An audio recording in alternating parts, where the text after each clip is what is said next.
Ukraine politicians play a vital role in serving their people and telling the world the reality of the war. So today, I am very honoured to welcome you, Mr. Speaker. The last time we met was virtually a year ago, when we convened an extraordinary meeting of the G7 speakers to discuss the situation in Ukraine, as you warned that sanctions imposed by the West on Russia needed to go further. So I'm deeply honoured and so pleased that we can finally meet in person. As I told you at that special gathering, we in the UK are in awe at the way Ukraine continues to stand up against your Russian aggressors. How your conduct, your parliament, the way that you continue is incredible, despite the challenging situation you face. The very fact that you continue to meet and legislate is a powerful and defiant symbol of strength. I am told your President, when he addresses in February, we will continue to support you. Our Parliament is your Parliament. The Forum is once again another opportunity for us to show our solidarity with you. So, sir, and your delegation are most welcome here today, and please, we'll be honoured if you would say a few words. I know that you have come here as a friend, seeking more support. We are a friend that will listen. We are a friend that will support and continue support. I have to leave now. It's not meaning to be discourteous, but as you know, all challenges of the House take different ways. Unfortunately, Dr. Benja, I'm sad to say, is retiring, going to his own college at Cambridge. This morning we penciled in and we got the interviews for the successor to Dr. Benja, if they could ever fill those great shoes. But what I would say is, please, let me apologise that I do have to leave, but I will remind you now, I am here for you, and please enjoy this visit. But let's get the backing that you need for the future, Mr. Speaker.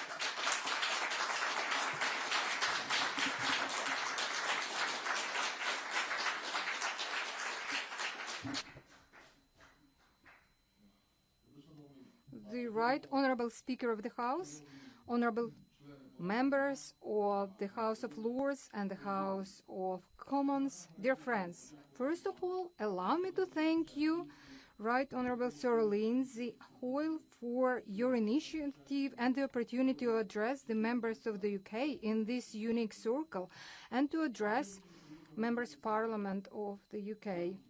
I'm extremely happy to be here together with the Russian delegation. The representatives represent all of the parts and fractions of the Parliament, and this means that the Parliament is the united and is one in this war. I'd like to thank all of you, members of Parliament, that you are together with the Ukrainian Parliament. We are doing everything to reach our joint victory together. Dear colleagues, it is very important for me that today the consolidation between our parliaments, between the Ukrainian Parliament and Parliament that is one of the oldest in the world, the Parliament that gifted the world many parliamentary traditions, today we are jointly together. I'm grateful. Thank you for this. Next, I'd like to thank every British person, everyone who opened the door of your houses for over 160 Ukrainian refugees. They found here the refuge and they can hide from this terrible war. Especially big thanks goes to those British families of the UK MPs, because you are the leaders in these directions. You demonstrate high level of support to Ukrainian people. Also, honorable colleagues, I would like to emphasize and I would like to thank for all of the effort that the UK already put with regards to Ukrainian people. You were the first who supported Ukraine and who gave Ukraine tanks. You started Tank Coalition for Ukraine. It was the World Tank Coalition. You were the first to start training our Ukrainian soldier. You gave them your knowledge, your experience, your skills, and you see how today Ukrainian soldiers with decency use it and with dignity on the battlefield. Your decision on Challenger 2 opened the way to other countries giving us tanks. You are making huge contribution to the resisting the enemies on the land, in the air, and on the sea. Which is why I think today is the time for Britain to become a leader, to also open so-called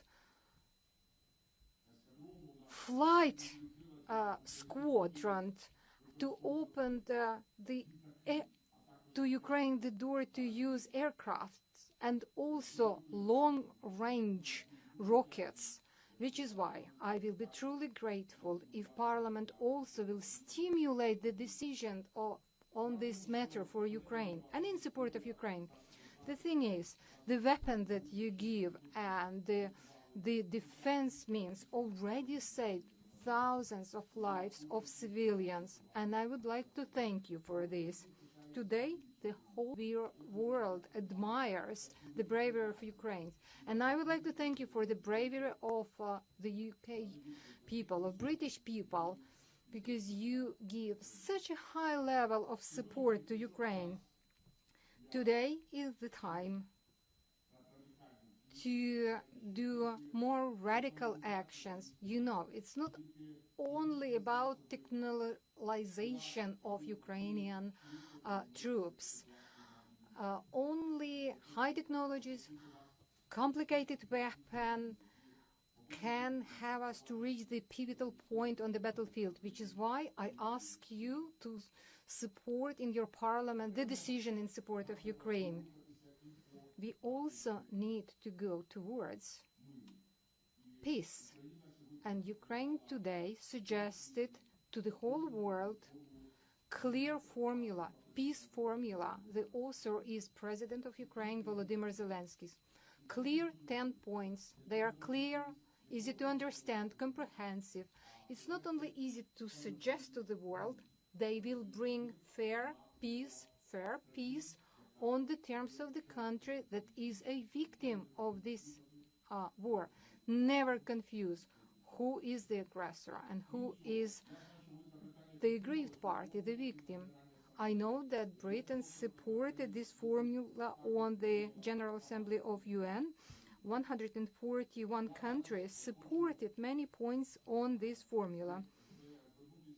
I also would like to address today and speak about some of the direction of this formula. For example, one of the strategies to fight the aggression of Russia is to take away from the aggressor their ability to conduct war, which is why sanctions is not a silver bullet. And neither is political nor legal pressure against the aggressor. However, sanctions along the international isolation of Ukraine decrease their military potential on a daily basis, as well as limit their opportunities in searching for allies. And we are conscious that sanctions also affect the livelihood of the citizens of partners. We do not wish our partners to pay for the consequences of Russian aggression. We always speak that the only guilty party in this aggression, the only guilty party in the consequences of aggression is Russian Federation, is Putin, is Russian people. It is them who have to receive the check and pay for this horrible aggression, this tragedy and war. Which is why I have a few rhetorical questions.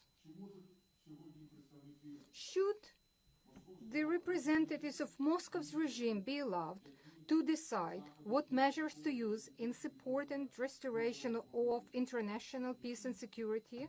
Obviously not. Should Russian or Belarusian athletes be allowed to take part in the Olympics? Obviously not.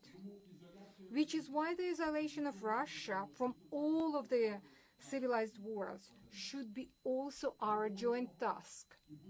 And we speak and we will keep talking about this on every international platform. Which is why today I would like to ask you, the UK, to allow us to express this on the G7 parliamentary summits and the G20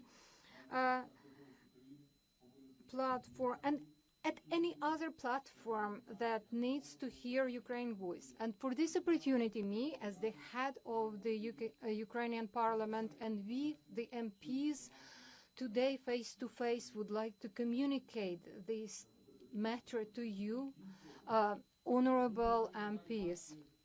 In addition, we would like to continue the UK Parliament to see as a participant of the parliamentary dimension of the International Crimea Platform. As you know, last year we have established this platform. This year, this summit will be taking part in Czech Republic, and I am inviting, and I have already invited, the Right Honorable Speaker to join this platform, and I would like to invite him to visit Ukraine. For us, it will be a great honor to receive this Right Honorable Speaker of your Parliament. Dear colleagues, honorable colleagues, I would like to focus your attention on another matter. These days will be the anniversary of the liberation of Ukrainian territories. The regions of Kiev and Chernihiv became the first regions cleared of occupants. The liberation became a happy event for us. However, it has also been a terrible discovery. At that exact time, we saw the real consequences and understood the aims of the aggressor, because the next day after liberation, Irpin, Bucha, Rostov, President of Ukraine, myself, and MPs, we visited those places, and we've seen what is the so-called Russian peace or Russian world. Their only aim is to destroy Ukraine. They are destroying us only because we are Ukrainians. And this idea alone, historically, is very typical to Russians. 90 years ago, the same was done by Stalin regime with regards to Ukraine. 90 years ago, Ukraine survived the most horrible genocide, Holodomor.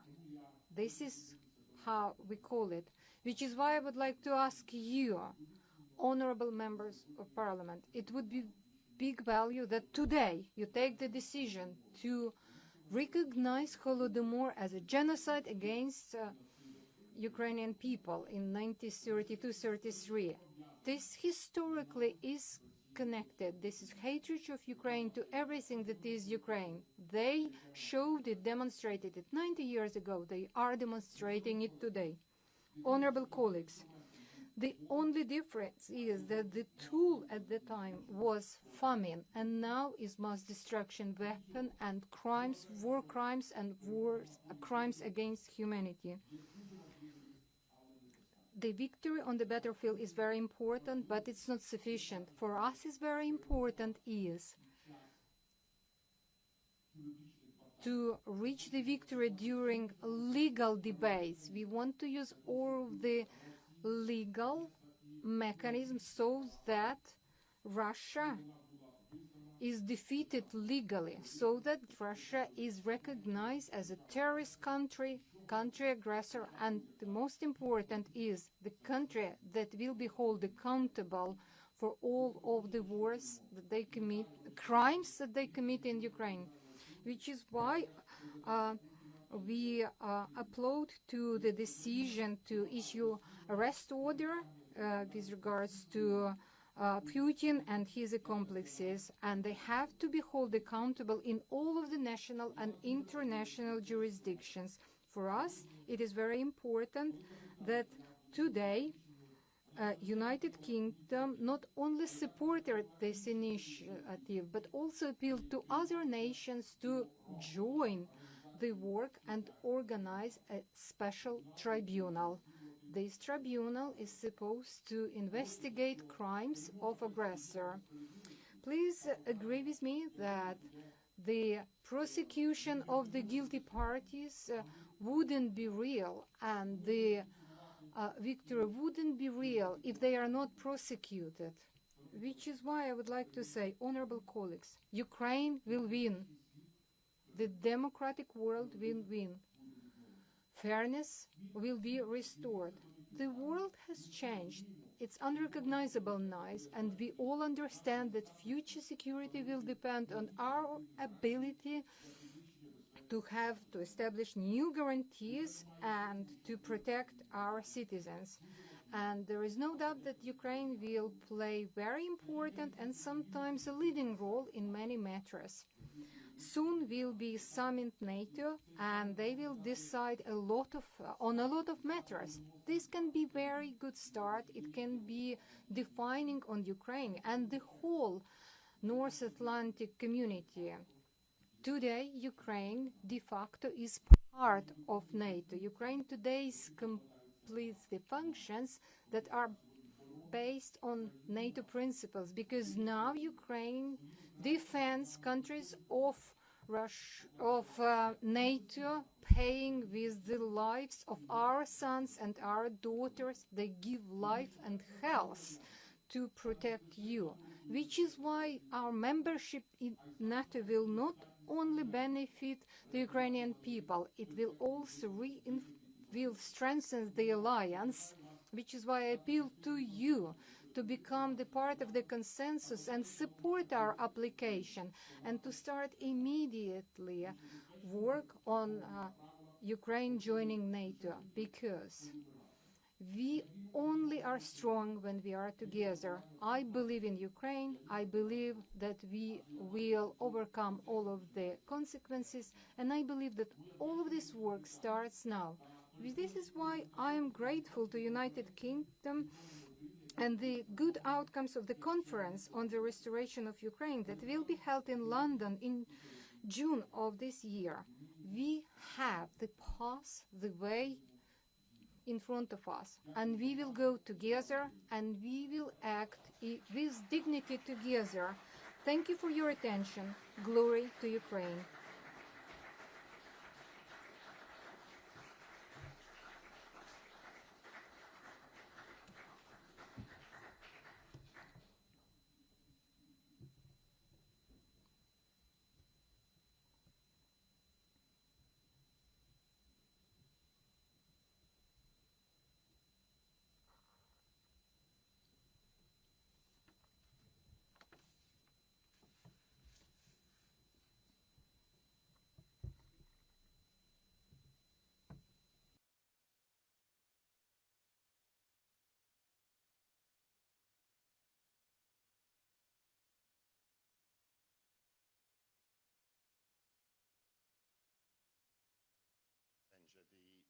The Clerk of the House of Commons, and it's a privilege for me to compare the Q&A section now of the discussion. I first of all there want to thank Speaker Stefanchuk for a fascinating overview of the situation in Ukraine.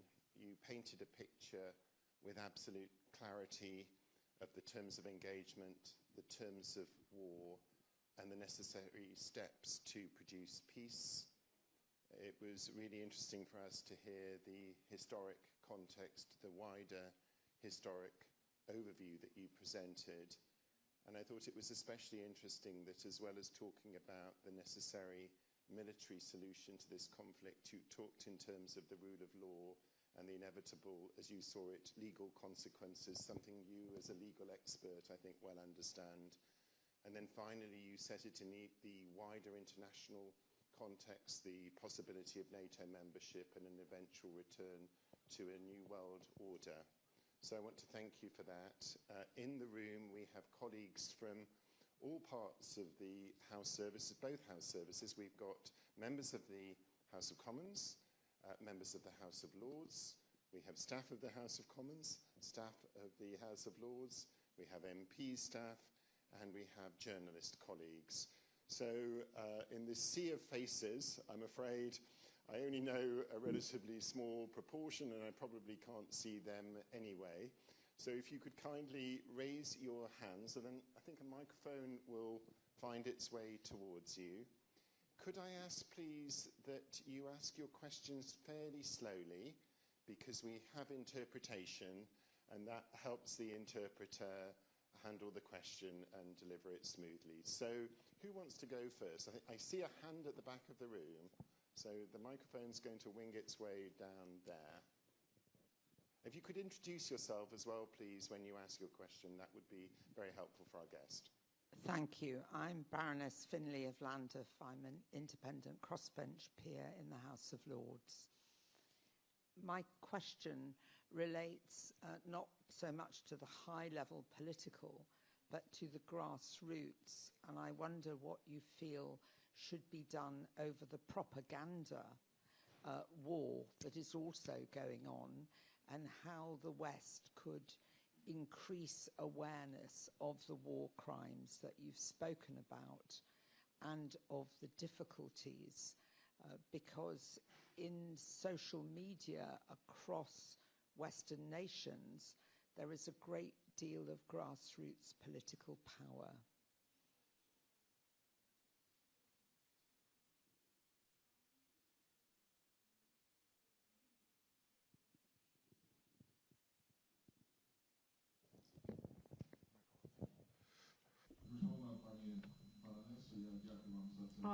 Honorable Baroness, thank you for your question.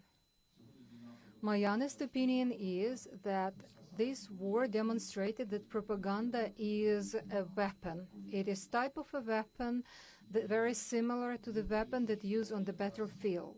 My personal view is that direct contacts and the opportunities to deliver information directly from the members of parliament to the members of parliament is the best, which is why I'm here today. I have the delegation from the Parliament of Ukraine. They will work with you together today. I know that there are some contacts that have already been established, and you will have the opportunity to hear it from the horse's mouth, what is happening in Ukraine. We all have to understand that we have to do everything that Russian propaganda that is very generous and they broadcast their views to the whole world. We need to develop the antidote and communicate our views to the whole world, because this all Russian world brought by Russia must be stopped.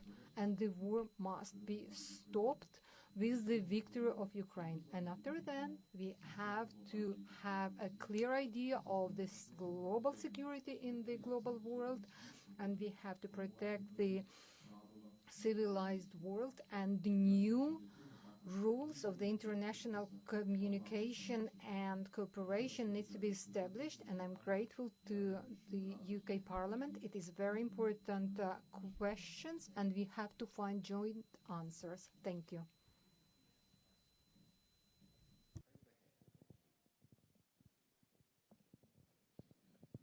Thank you. My name is Jeremy Purvis. I'm the Liberal Democrat Foreign Affairs spokesman in the House of Lords. I've had the pleasure of visiting the Verkhovna Rada on a number of occasions prior to the full Russian invasion, and I admire you greatly for your ability to carry on as a legislature in dreadful circumstances since. In a recent debate that we had in the House of Lords, I suggested that it could be appropriate that the UK's highest civilian order, the George Medal, should be awarded to the Verkhovna Rada for the inspiration that you have given for parliaments around the world as institutions. My question relates to practical support that you may need or desire from the UK and others if peace is not secured early, and as a parliament you need to carry on in your proceedings. And secondly, if there is a situation soon, how the Parliament will need support to move from emergency legislation in a state of emergency towards reforming back to full civil authority. I can imagine this will be a very difficult task, require for staff and members? And can the UK Parliament or other institutions support that? And finally, I've called on the UK to ensure that there is a Parliament strand in the Reconstruction Conference, so that supporting Parliament and MPs is also part of the discussions, in addition to economic support and strategic and military and security support. Thank you. Дуже дякую за Thank you for your question. It's a very important question because it is to do with the quality of our parliament. I would like to say that before this meeting, we have signed the memorandum of cooperation between the parliaments. It will be the next level. This was signed by the heads of our parliaments, and there are clear directions that we would like to work together on. Secondly, I'd like to emphasize that from the 24th of February and until today, the Parliament of Ukraine works 24/7. We work in the same building. We didn't leave our building. We didn't run away. We are in the same place where the Parliament of Ukraine should be. Last year, the number of the legislations that we have taken and approved in the Parliament is higher than the year before. This is because we needed a lot of new legislations in support of our war situation. This was very important. We also work towards the reforms, the reform of court, anti-corruption reform, European Union integration. We work together and we work jointly. I always say that there are some groups that are envying us how we came together, all of the political parties and groups, and we are working together because we agreed in the beginning of the war. We won't have any different groups, any different fractions. We will have one united group because that's how we can withstand the enemies. With regards to the economy, in this direction, it will be very important. The conference in June this year will be held in London. It will be represented with the Parliament aspect as well. And I'm very hopeful that between you and I, we as members of Parliament will find the way of the economical development for Russia. First of all, confiscation, arrest of the assets of Russian Federations. This is very important matter because now we need a universal formula that will change the world so that the country sovereignty of Russia as a country aggression is recognized, and it will allow us to freeze and arrest assets of Russia as a state, of individuals from Russia. There are many directions, many events. We need to move forward. We need to keep going. And I'd like to thank members of the Parliament, of the UK Parliament again. And this is my task, to thank you and to keep working together. This morning, a service agreement with my counterpart in the Ukrainian Parliament for cooperation between the House services in the Commons and in Ukraine with a view to facilitating an exchange program and further development work. So we're really looking forward to working on that. Who has the next question? I think the lady here. If I may, if the speaker lets me. Олександра Юстинова. Я тут лідер меншинств, лідер опозиції. About the union in the parliament that is there now. And probably Ukraine is a unique country that doesn't only have trains running on time in the wartime, but also passing the reform bills. I know when we talk about the reconstruction, when we talk about the conferences, I know I come from the anti-corruption NGO before and for the parliament. I know this is one of the key questions that is being brought up. So we are probably a unique country that has the judicial reform running the way not only the civil society and international partners want it, but the Ukrainian society. We have now new judges being elected. The High Judicial Commission is totally new people that came out of the system. And we see that there will be the rule of law, actually, in times of war installed in our country, established in our country. I'm so sorry to say that. And I just wanted to add briefly on the propaganda, and I know we're going to run into this issue more and more. I'm chairing the commission on all the military assistance coming to Ukraine. It was opposition that was picked to run the commission because it's important that we are not being accused of actually doing what the majority wants to do. And we know there is a lot of propaganda right now about Ukraine smuggling weapons, doing stuff like that. None of the international reports ran into that this was true. We had been working with a lot of governments, with a lot of the police outside every time one of the reports comes out in one of the medias worldwide, in France, in Bulgaria, in Finland. There had been statements not only from our police, but from the police from those countries. This has been a fake report. So we know we are going to run into this issue, and we are not stupid to shoot ourselves in our leg with stuff like that. But we know Russians will be trying to take opportunity to do that.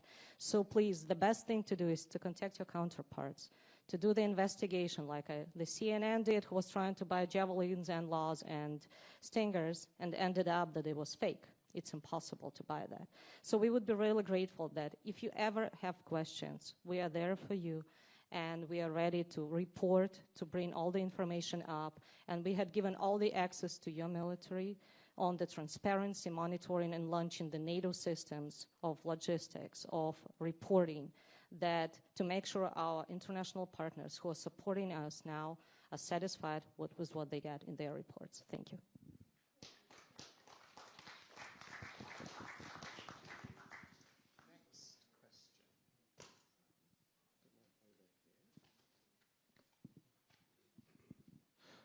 Pravi, Manesvate Andrew, I was just going to ask about the process of European integration. I know Ukraine is aiming to join the European Union, and that will involve a lot of, putting European laws from the European Union into Ukrainian law. And I was wondering what the preparations have been made for that, and how Ukrainian Parliament will manage the process of implementing European legislation into Ukrainian law as you continue to integrate with the European Union in the future. Jackie.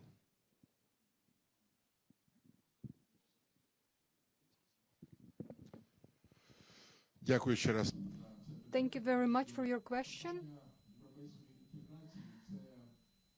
The matter of Euro integration is about increasing the standards in Ukraine.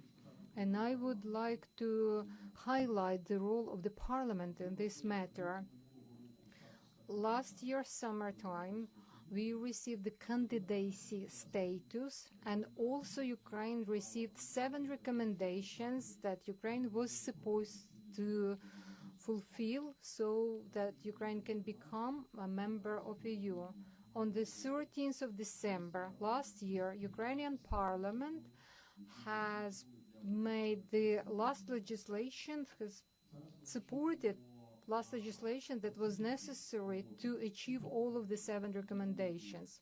With regards to the evaluation of the people of Ukraine, of the parliaments, of president as a head of the country, the positive feedback, we are happy to continue comprehensive negotiations with European Union. We are hoping that European Union will value the dynamic that Ukraine demonstrated, and before the end of this year, there will be a decision made with regards to the membership of Ukraine in European Union.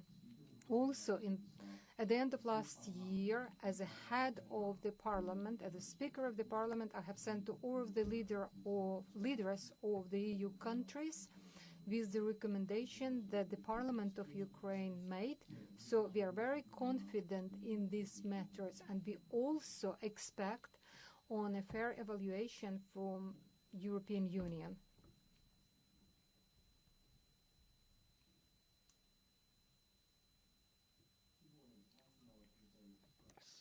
We heard overnight that Ukrainian troops have finished their training on British Challenger 2 tanks. How important could they be on the battlefield, and does Ukraine need more British tanks going forward?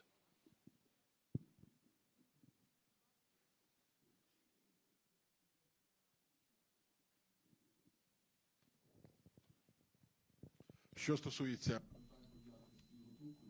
With regards to the training matters, during my address, I have thanked the UK for the training delivered to our servicemen. Our servicemen are trained in line with the NATO standard, and that includes Challenger 2. We are ready for more intense training of Ukrainian servicemen, because we expect that this will mean that Ukraine will be able to receive a new weaponry system. We are ready to send our pilots to be trained to use fighter jets, because this would mean that Ukraine might open the door of opportunities to receive fighter jets. We keep saying, please give us your experience. After we will receive the wings and will be flying in the air, we will bring victory to Ukraine. And we hope that you and we will receive joint victory for the world and for Ukraine.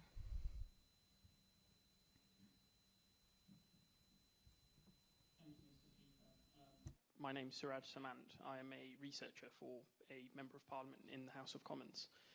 My question is, the UK and US have done so much in terms of providing material assistance to Ukraine and to her people, but it's very clear that Russia is also targeting the cultural and spiritual inheritance of Ukraine.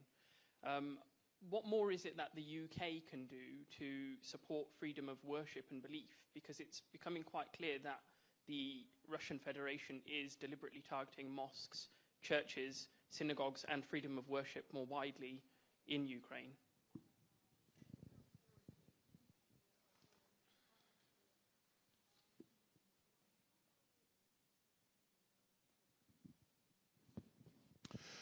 Ну, я почну з того, що я є людиною, яка здобувала освіту в Радянському Союзі.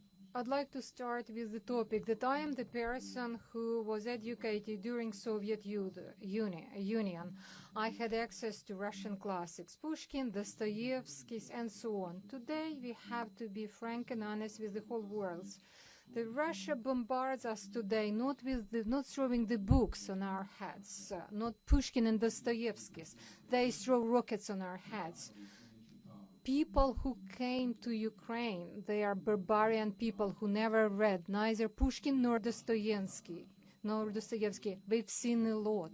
Our task today to communicate this to the whole world so that the world knows about it, so that all of those topics that Russian propaganda communicates to the world about their huge cultural heritage, it's just cheap propaganda.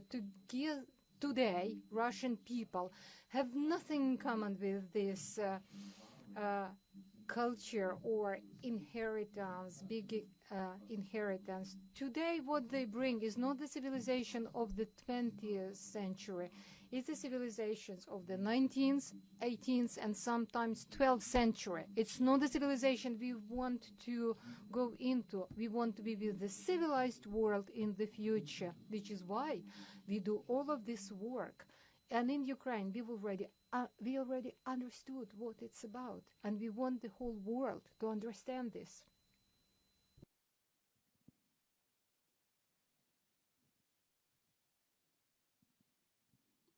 Good morning, and thank you very much for your very powerful words. Matt Weston, Member of Parliament for Warwick and Leamington. Just beyond the military support, which of course we are very pleased to give you, I'm just thinking about what else the UK can help provide, particularly when it comes to energy resilience, to support you through not just this year, but maybe for longer. What funds or technologies or equipment we can provide to help diversify and make you energy resilient. and secondly, with water support and supplies too. And then a further point, which might seem unusual, but I'm just looking across at fellow MPs in the Ukrainian parliament and thinking, is there anything that us as individual members of parliament can do to help them as individuals? It must be an incredibly tough time for them. We can't imagine. But is there something we can do to them as individuals?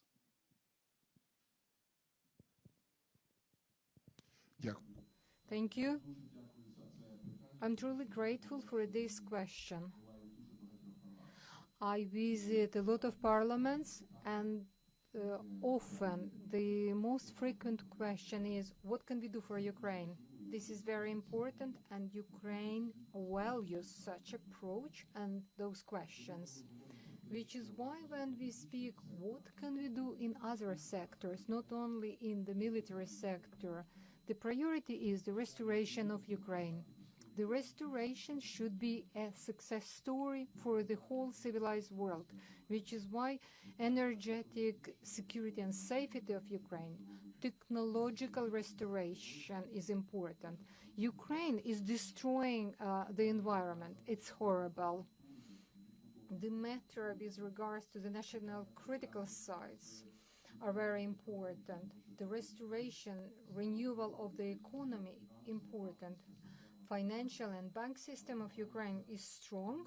We are holding together, but it's only thanks to the international partners, because you are supporting Ukraine, because Ukraine spends a lot of budget on the defense.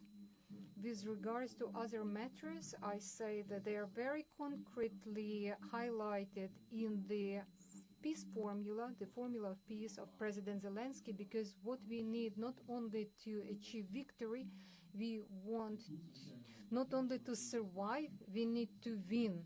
This is very important, that we have good joint work and collaboration between our parliaments and between our members of parliament. So I emphasize that all of the fractions and groups are active, and I'm sure that you will find the bridges and we'll build personal relations with our members of the parliaments, and they will in detail explain you what is it that we need, what we need for the victory, and what we need in support of the regions of Ukraine, because it's very important to rebuild Ukraine and to demonstrate that there is a light, and the light will prevail, and we will win against the dark forces.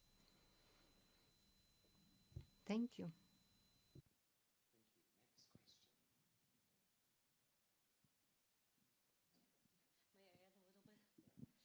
Thank you so much for your question. And there are so many things that need to be done. We talk about the bomb shelters for kids because our children cannot go to school. There is no bomb shelter for that. And unfortunately, it's billions that has to be invested to build that. And we have to learn how to live in this reality for a very long time, because unfortunately, our neighbor is not going to go away. In terms of the support for the energy sector, I just want you to understand me properly, but we had been asking for generators and telling that the shelling would start long before it happened. And when we keep asking for the jets that the speaker was mentioning, we understand that this is critical for us, so we don't have to invest more in energy later, because the carpet bombings, the Russians have been talking a lot about that. And we know this is going to be crucial for us with our energy system and with our railway system. We need a lot right now to invest in our healthcare, because a lot of the hospitals were ruined. And this is critical for us, and the rehabilitation. And I know there is a very big there's a lot of knowledge in UK for that. And we really hope that this is something that you could bring and help us with our soldiers. And not only soldiers, let's be honest. Probably the majority of people in Ukraine right now have PTSD. We just don't realize that. We just live in this stage of war, not understanding when it's going to end. So we would be very grateful if we could continue working with you through different, and I know we have a really good friendship group that is working with you. But there is definitely a certain, in every sphere there is need, and there is understanding what needs to be done, and we would be grateful for any kind of support. Thanks.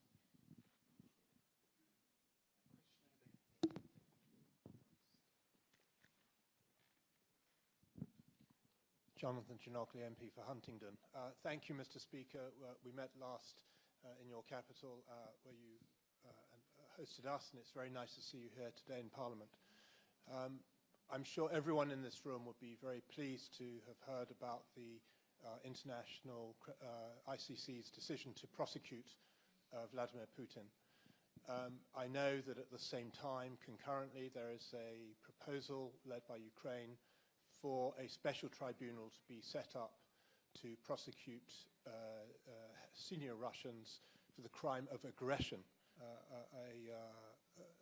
a charge which isn't possible through the ICC. And I'd be grateful if you could just advise us what the latest is in terms of building up the international community required to put together such a tribunal.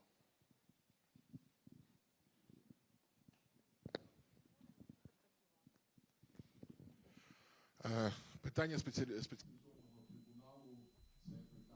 The matter of specialized tribunal is a matter of justice and fairness, because only international court, we need to have a special tribunal, and we think that it needs to be created in the aspect of looking into the crime of this aggression. And in addition to the arrest order, Putin has to be convicted by the ICC and by the special tribunal.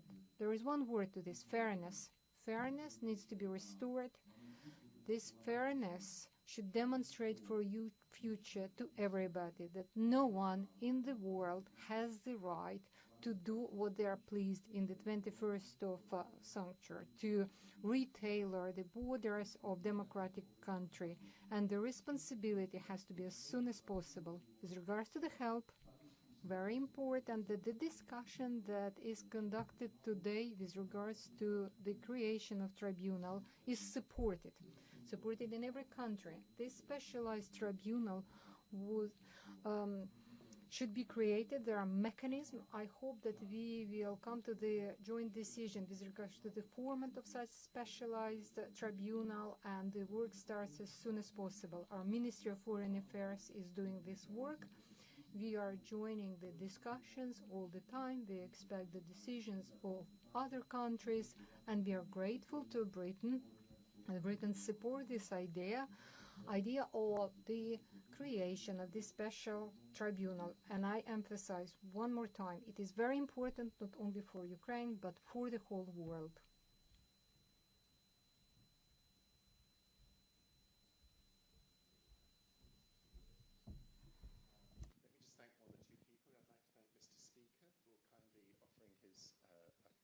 I'd like to thank Mr. Speaker for kindly offering his rooms for us today.